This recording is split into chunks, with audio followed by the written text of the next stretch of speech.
mahalaukun yläosa on tämmöistä vaaleampaa limakalvoa, alaosa on niin sanottua rauhasmahaa, josta se suolahapu erittyy.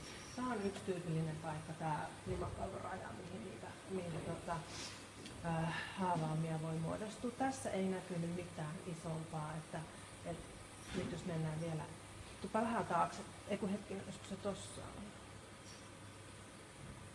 Tossa ihan pieni tommonen, ei edes niin kuin näytä mitenkään haulunut, tommonen pieni myspyrä, jota vähän katoin, mutta ei niin kuin sillain merkityksellinen.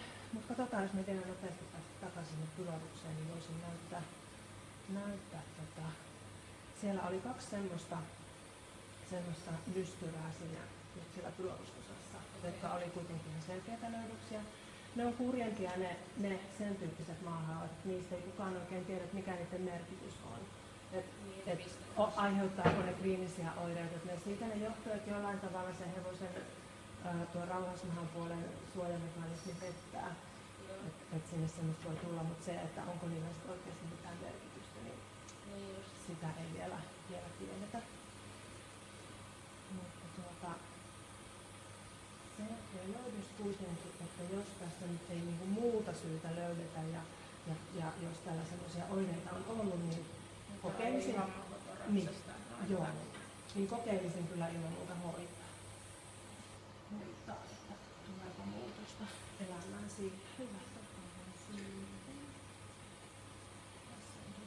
Jos mennään vielä läheltä. Ja tuossa on tuo sama punottava, mitä katsottiin mennessä. Päästä tulee vähän lähemmäksi.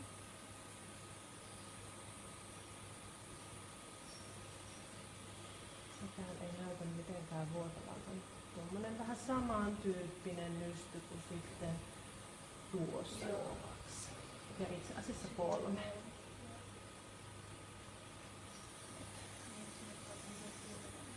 Joo. Ja punottava. Mutta ei semmoista, ei vuotavia kuitenkaan.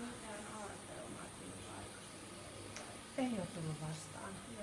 Ei ole tullut vastaan mitään. Mutta että näitä lähtisin kyllä.